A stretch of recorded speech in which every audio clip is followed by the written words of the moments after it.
I would have liked to see really big Spock. That'd be cool. Imagine if the next episode has big Spock, as in he's like 50 feet tall, and he's just running around, being all logical, but also gigantic. We are now arriving at Fleet Museum. Whoa, they have a ring ship. Captain, we just had an unrequested launch of a shuttle. I always wanted to do this. Just let me do it. I always wanted to fly through a ring ship. Welcome back to Lower Decks. Episode 9. The second to last episode of the 5th season. The second to last episode of Lower Decks ever. I'm starting to feel the squeeze here. I'm starting to sweat a little bit because I'm going to miss this show. This episode was pretty good, and it makes me sad to see it go. Although, if I'm honest with you, Season 5 hasn't been that great, and it's not really the high watermark for Lower Decks as far as seasons go. But I think the writers kind of felt this, especially when you look at the way this season was written, what was introduced, some behind-the-scenes things I heard about, and the amount of fan service we're getting in this episode. This episode is a paint by numbers of giving fans what they want to see on screen. A little bit of this, a little bit of that, and we got a big medley going. We better do it before this show is gone forever. We're desperate here, and this is a desperate situation in Fissure Quest.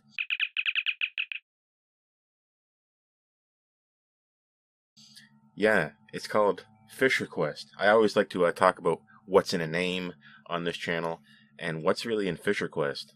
I don't really know. Not much. It's not fun to say, not fun to read, and doesn't really make you think very hard. We knew all along that these fissures between realities has been a commonality across this entire season, the background arc of this season. Although, in this episode, if I'm honest, we're dumping a lot of that into the plot now, when we could have sprinkled it out beforehand. I'm not necessarily in love with season-long arcs. You know, I like episodic Trek, but I feel in this particular case it would have been a little bit more fun to sprinkle some intrigue here and there. You could say it's not front-loaded, it's back-loaded. The entire background plot of this entire season feels like it could be occurring in this episode. Episode 1, where we meet the parallel versions of ourselves. What was it? Dos Cerritos, I think it was called. Wasn't really that great. You could watch that episode and this episode and fully understand the arc of this entire season. That's how little it's been peppered throughout. And that's up to you how you feel about that.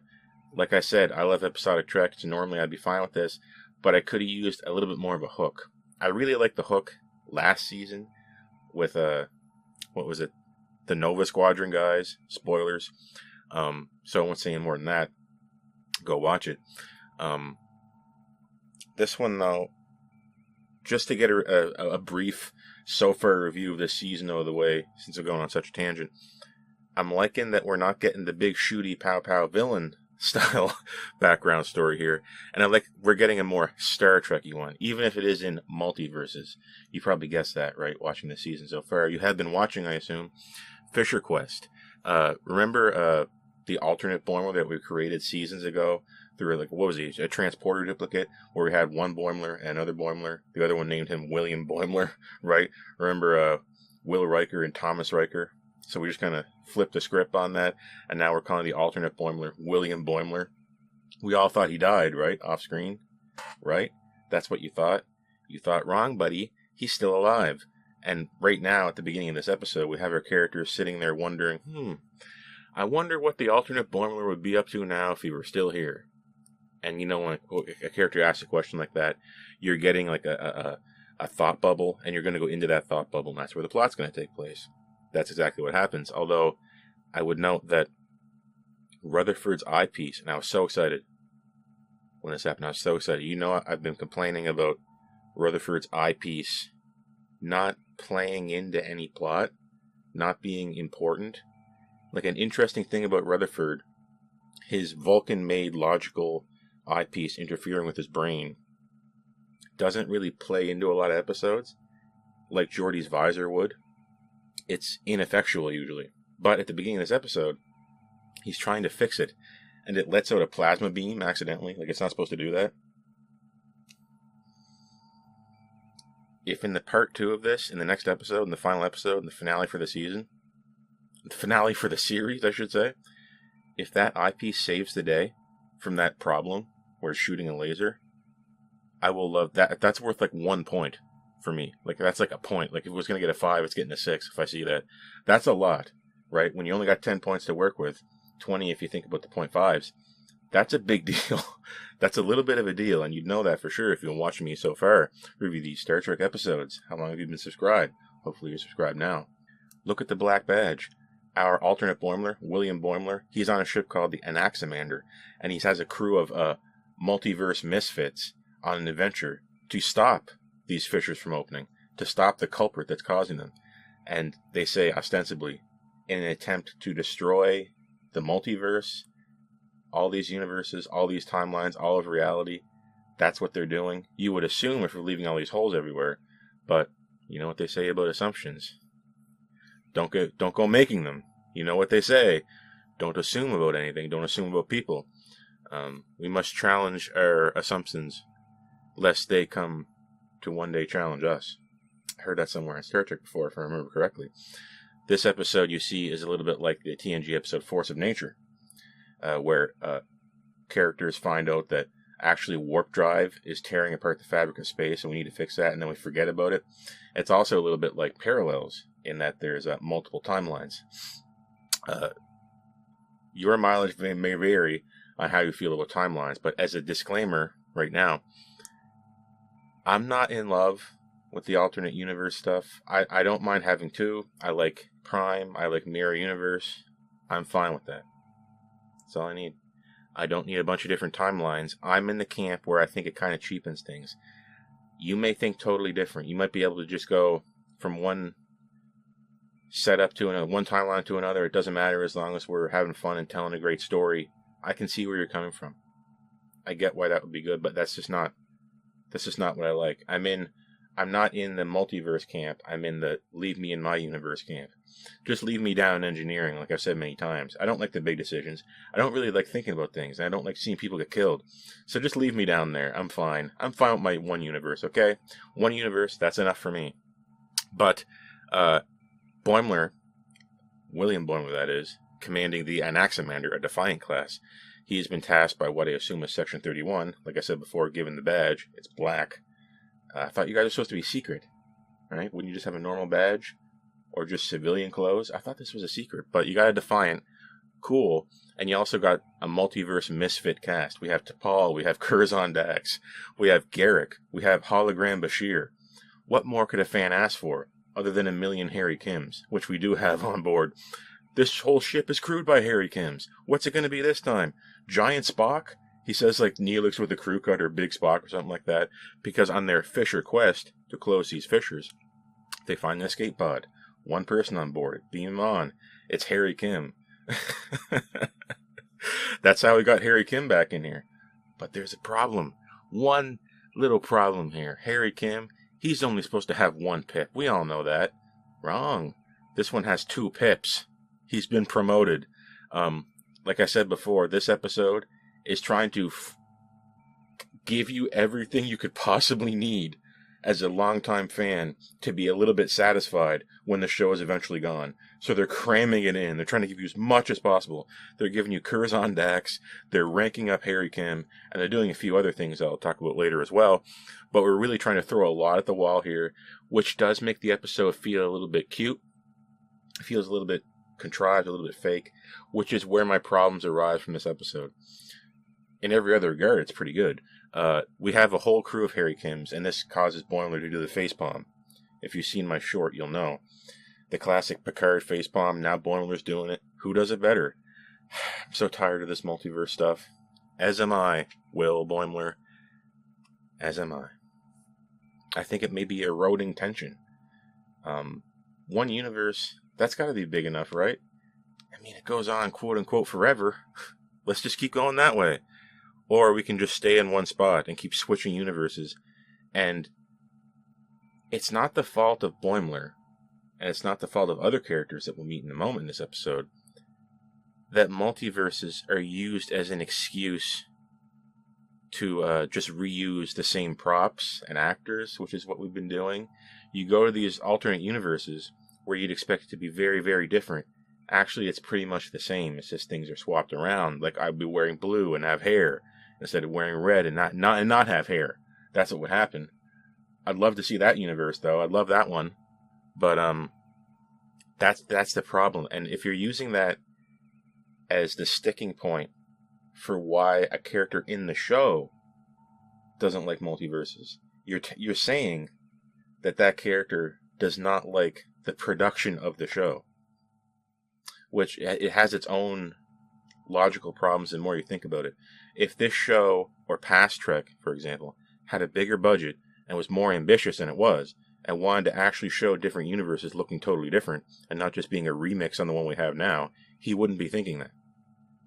Which it just struck me as a little odd, and it was a little sticking point in my mind that I couldn't really get over. So we're dealing with all these Harry Kims, and we have to go find another fissure to close. We find this fissure, but there's someone warping through it in a shuttle. One of my favorite shuttles.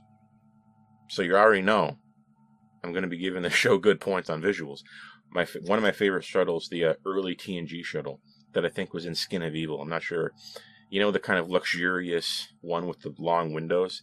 It just looks safe to me. It just exudes safety in my mind, and I think for Starfleet that's good. It's not super angular. It's not threatening. I always loved that shuttle. I love my F TOS shuttle though. I love that one too. Don't get me wrong, but that's a very cool shuttle. Your mileage may vary. If you try to fly through these fissures with your warp drive on, your warp drive blows up, and presumably would kill the entire crew. But there's only a crew of one in this shuttle. It's Mariner from an alternate reality. It's Yellow Suit Mariner, Engineer Mariner. We beam her aboard. Boimler is not happy to see another Kim, but he's very happy to see this Mariner. And I was too. I really liked this Mariner. I thought this was a fantastic Mariner. Engineer Mariner was very cool, and Captain Boimler was very cool. That's just how I feel. Although I liked our own universe characters a lot. Don't get me wrong. But in this instance, I thought they both worked really well together. And Boimler was happy to see her, and Mariner was all too happy to be there. We have a back and forth between Curzon and Troy. Did I say Troy? I meant to say T'Pol. These T names. Curzon and Troy. Damn it, I did it again.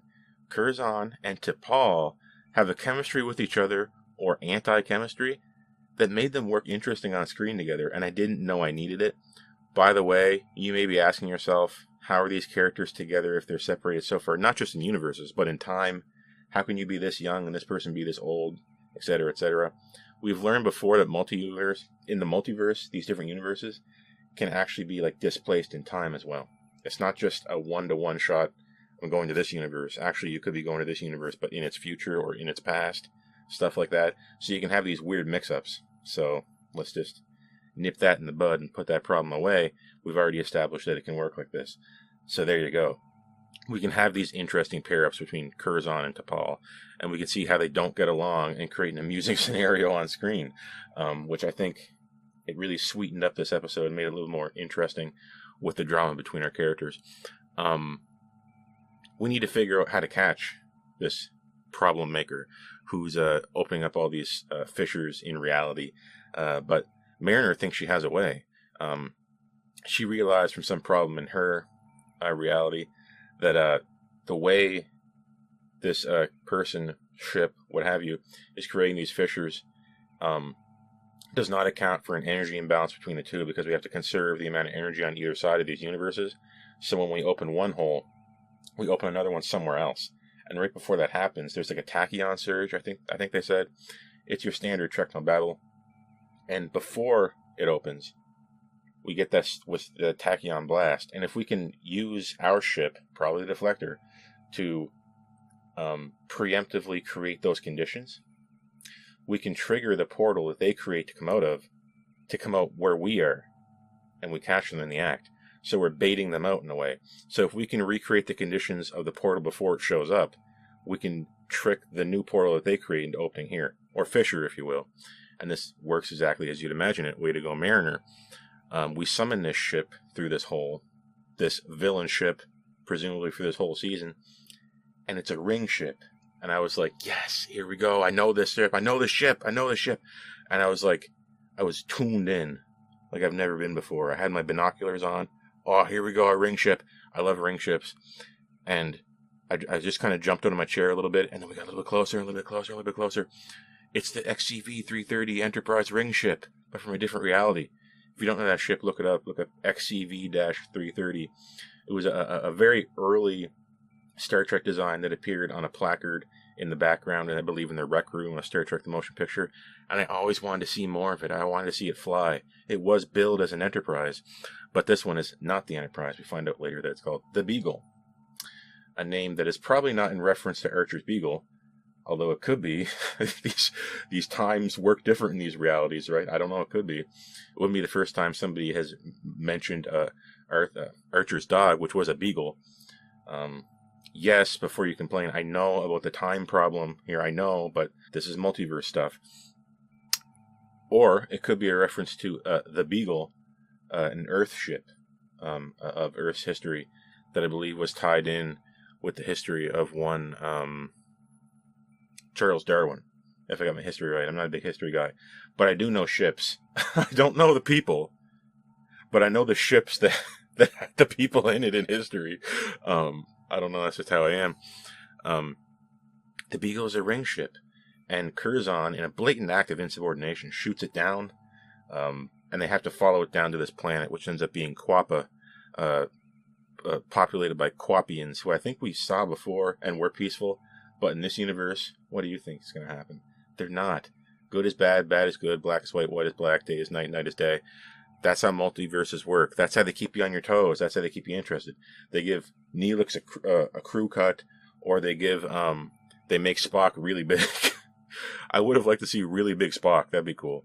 Imagine if the next episode has big Spock, as in he's like 50 feet tall, and he's just running around being all logical but also gigantic. Imagine it. You never know. This is Lower Decks. That could be how this entire season ends. Indeed, how this entire series ends. We go down to the surface of this planet, but we get captured by the Quapians and put in Quapian jail, and now we're all quapped up. Badum tish. I don't know is that even a joke? Quap jail? I don't even know what that means. But we're in jail, and Elim Garak comes to save us. Our Garak from the Anaximander. Why is your surgeon trained in stealth and combat? Oh, he's just Garak. He Garaked his way in. If you know Deep Space Nine, you'll know what I mean when I say somebody Garaked something. And Garak did indeed Garak here. He Garaked all the way through this, using some skills he's picked up along the way in his many lifetimes he's been through, not literally, to basically take down all these Quapians, or Quapins. I can't remember how exactly I said it. But Garak is a man of many talents. And in this universe, like I said before, giving fans what they want, because this is our last chance. We gave you the Kims. We ranked up a Kim. We're giving you the Bashir and Garak relationship, which people always thought was kind of mildly present in the background in Deep Space Nine, just not on the surface. And we're giving people that now, albeit it's in a multiverse setting. And Julian Bashir is a hologram, calling to mind that time when somebody in TNG was in love with Data, and it was like very hard to reciprocate. There was a weird, there was like a gap there, but not so much with this hologram. Can you be in love with a hologram? Can you be in love with a robot? I don't know. Can you be in love with something that somebody has programmed? Does that mean they were programmed to love you? Are you rewriting their programming by doing that? I don't know. Is this an extrapolation based on the original programming? I'm not sure how all this works, but I know that the hologram from Voyager got up to some pretty crazy stuff. So if we're working off that, we can say Julian Bashir can indeed... he is indeed fully functional. Can we say that? Although, I don't know if you can, is he a hard hologram? Can you put your hand through him? I don't know. Is it just something he can turn off and turn on? I don't know. He does end up saving the day using hologram powers, which was pretty cool. But, we go down to this planet, we're captured by these aliens, and we meet the crew, who have also been captured, of the Beagle, this ship that we've been chasing. And they're all... This is the second time we've seen a Star Trek Enterprise outfit here. We saw them first in Starbase 80. Now we're seeing them again. In their reality that they came from, I guess they're behind a few hundred years, as in 200. They are in their Star Trek Enterprise uniforms, flying XCV-330 type ring ship, the Beagle, and they are captained by Sloane, Lily Sloane, from Star Trek First Contact. You remember that character that was playing around with Zefram Cochrane and helping him out with the warp drive and all that stuff back in 2063 on Earth, First Contact Day, where they flew that ship, and then somebody went back in time and done messed with it and created a strange plot in a movie that I think gets worse with time. That Lily Sloane. And of course, because Mariner is not a character, she is a fan, and she can go over the fourth wall and can recognize everything, and she doesn't miss a trick. She knows that this is, wait a minute, I know you. You're that Lily from that movie. Remember that one movie? Yeah, I was in a movie. First Contact. That's not what they say. But she does recognize the historical significance of Lily Sloane being here, although it is from a different reality. This Lily Sloane is the captain of this ship, and was also involved in the invention of the warp drive. Maybe not in their universe, because they have a quantum reality parallel universe shifting drive, which is totally different. We learn later that Zefram Cochrane had the same feelings that Boimler did about this drive. He wanted to go out, and Lily wants to go, like, to the side, or something. I don't know how to really explain it. One wants to go out, one wants to go in. And Lily does indeed end up explaining to her characters that she wants to explore all the different realities and all the different versions of ourselves to learn about humanity, and so on and so forth. Which, I mean, I can do that right now, in the ship. I can just go talk to people. But what I can't do is walk outside the ship and fly 50,000 light years. That would be cool. Get a drive to do that. Then we'll see some real crazy stuff. Instead of just seeing, like I said, me in blue and with hair, we could see aliens with 15 eyes, 3 legs. Anyway, we do break free, thanks to Garak, and we need to go rescue the Beagle and rescue the Anaximander. Why? Somebody's trying to steal the Beagle. We fixed the Beagle, but there's an evil Kim. One of the Harry Kims, of course. If you have a group of 50 Harry Kims, one of them's going to be a bad guy, and this is the one that ranked up. The one you can't control anymore. I got 2 pips. You can't tell me what to do. He overhears them fixing it and gets the idea and the plans in his mind for how to steal it.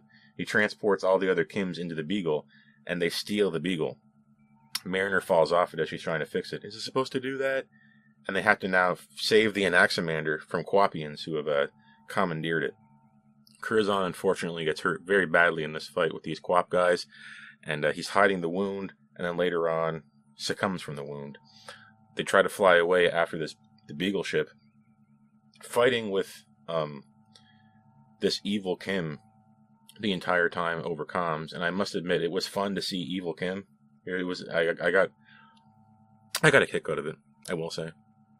But Curzon does indeed die in medbay. Had we got him sooner, we could do something. As Garak says, he's only a surgeon. He's not a miracle worker. He can't bring people back from the dead. But T'Pol can save Curzon's memories. The Dax symbiont, it's still inside Curzon's body, and T'Pol does a mind meld with it. I could understand that. But then, after that, T'Pol says that was more Catra than I was expecting. I didn't know it was Catra. Like, when you do a mind meld with a different species, are you always getting a Catra? I thought Catra was just Vulcan, or was this just like an accident, and it was just like memories, and then when a Vulcan says it, it's Catra? I'm not really sure, but she does call it Catra. But really, in my mind, we were just saving the symbiont's memories to then take to another symbiont in another universe. I don't know. It's up in the air whether this plot line will actually be resolved, or are we just abandoning these alternate universe versions of these characters to finish the plot in the Prime universe. You'll see how that works in a moment. The Beagle cannot go through this fissure with Kim at the helm in its current state. It's broken. You can't go through. If you do that, you're flying a bomb, which is basically what Lily says. And Lily says, you can't do that without these blah, blah, blah gluons, which is some type of quanta, I forget exactly. And you can't tell me about all this engineering nonsense. I got 2 pips. And Harry Kim just flies the Beagle into the fissure and creating a wave of destruction that, according to Lily, will propagate through all the universes. So now we're threatening to destroy every universe. Big problem. We can't have that happen. So we chase them through this fissure, but when it blows up, we can either A, allow it to destroy every universe, or we can use, I think they call it a soliton beam or something like that, another Technobabble deflector thing, I bet, to focus the wave into one universe. It's either all or nothing. And William Boimler does the captain thing to do and takes the hit. No, send it to my universe. Destroy my universe. What could be worse than destroying every reality? Exactly. So the captain is taking the hit. But we're dealing with all these different universes. We're not used to thinking in these terms. We're used to thinking in here's this crew of 700 people, I'm going to take the hit. No, here's this crew of infinite people, and I'm going to take the hit for my portion of that infinity. You just scale it up. It makes a weird kind of sense in my mind for Boimler to do this. But Boimler says it's about trust. It's about, like, I trust my Rutherford, my Boimler, my other Boimler, my Tendi, my Mariner to figure this out. So I piggyback the message onto this beam to go to my universe that hopefully Boimler should be able to catch in his universe. And as long as he doesn't freak out, he'll know how to manage what's about to come his way. Do you think he's going to freak out? I think he's going to freak out. So we cut back to our universe, where we were at the beginning of the episode. Our character's just kind of goofing around what I assume is the mess hall. Uh-oh, Boimler gets the piggyback message. My alternate version of myself, who I thought was dead, was actually working for Section 31 to stop the people creating these fissures in reality, and the people who were doing it had their ship stolen by an alternate universe ranked up Harry Kim, who destroyed the fissure, accidentally initiating a shockwave to destroy every reality, but we managed to contain the shockwave enough to send the damage into your universe, and you have to do something about it. That's what he quickly just typed that in there. There you go. Boimler, you can figure this out, right? That's what he had to have said. There's a big explanation there, as you've seen from that word salad I just gave you. That's what's going on here. And then to be continued. To be continued. How are we going to solve this? We've once again ended up with another universe-destroying plot, although this time it's not from a bad guy. It's not just from some villain. It's from an alternate universe Harry Kim that didn't know what he was doing. I'll take it. I'll take it over another pew pew pew, a million ships on screen, and somebody is just destroying the universe just because they're bad. I'll take it. And I like that these people, the villains, quote unquote, who have been creating these fissures, were just making an error. They didn't know that they were causing these fissures to open up in other spaces and tearing apart the fabric of reality in the process of their adventuring. They were just another Starfleet. They were like literally a reflection of our Federation, where instead of exploring out, they were exploring inward into alternate versions of their own universe. So it's interesting when you put it that way, that it's explorers versus explorers, and we just happen to get the ship stolen by one crazy person. Not bad. And it did keep me entertained thoroughly throughout the entire episode. And on rewatches, too. I wasn't really skipping around trying to read things. I was involved, and I was like glued to it. Like a glue-on. Dumb Tish. Musically, there were some interesting bits here. If I'm not mistaken, I thought I heard a little bit of the Deep Space Nine music when we were on board the Anaximander. We're giving Deep Space Nine people a bone here with Garak and Bashir, and we're also doing it with the Defiant, but everybody loves the Defiant, right? And I thought I heard it. I also heard some interesting, fun, thrumming action music here and there. And when we went through the fissure for the first time with the Defiant, when we followed the Beagle through, there was this discordant kind of humming, haunting music that really made it feel like we've traversed into a forbidden place. And this place had a strange color scheme, and there was like a rainbow of light in space when we were there. It was really, when compared up with this music, it really felt like we've gone someplace, like I said before, we shouldn't be. And I thought it was very effective in that way. So musically, this was pretty good. Visually, we have a ring ship, XCV-330, although it's undergone a lot of changes. It's not unlike saying the Enterprise from Star Trek Enterprise, Delphic Expanse, having a lot of spare parts stuck onto it, like things are glued onto it. It looked fixed up. It looked brittle, which lends towards what happens in this plot when it's destroyed. It's subtly hinting that this could happen, that it could be destroyed if we make it look brittle. They also figured out a way how to land a ring ship. They figured it out. I wouldn't believe for a minute that this could possibly survive atmospheric reentry, but they figured out that if the ring section, the annular drive, I don't want to call it warp drive, actually can transform and break apart and then flip around like this, you can land it. This is genius. I never thought about this. That was very cool. And also, I mean, in addition to this, just visually in terms of ships, which is what I want to see, we also have the Defiant. Can't go wrong here. Plot-wise, we are finally figuring out what's going on with the Fissure quest, as in not just the episode title, but the quest around the Fissures and what's going on with it, who's creating them, and what we got to do about it. So it's hard to find an episode in this season with a more plot advancement than this one, in that we now have a mission. We now know what we're doing in the next episode.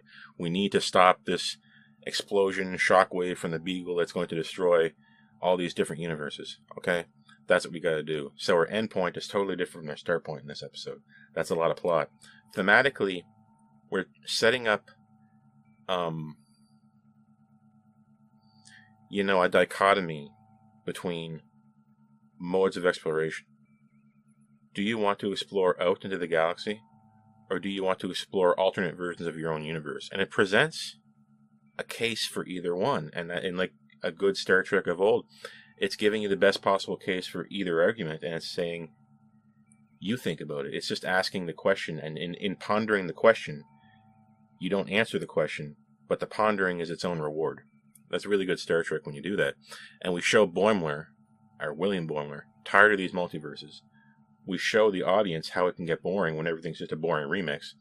And then we show Lily saying, actually, I've seen alternate universes where humans built a ring around the sun. And I've seen these alternate versions of ourselves. And I guess in so doing, you see these alternate versions of you, and you learn from them, and you build a super you on top of the original you. It's an interesting concept.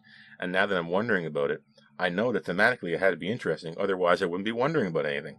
So you see, it's asking the question is its own answer. In this case, what's it like to be an alternate version of yourself? Is it scary? Is it weird? Is it strange? How long does it take to get used to? It's not like looking in a mirror, because this one doesn't follow what you do. This one walks away. This one talks back to you. Very confusing, but very interesting. Another thought I had was that this William Boimler, what would happen if in the final episode of this season, if I predict this is going to be really cool, they accidentally get Tuvix back together. We remember we created the verb Tuvix. To Tuvix somebody means if they just get into a transporter accident and they get beamed together. We know they can come apart. We know they can go together because of Tuvixing. Can we put the two Boimlers together? What would happen?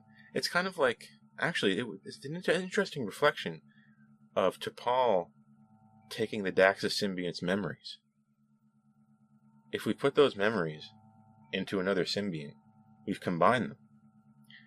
If we Tuvix both of these Boimlers together into one super Boimler,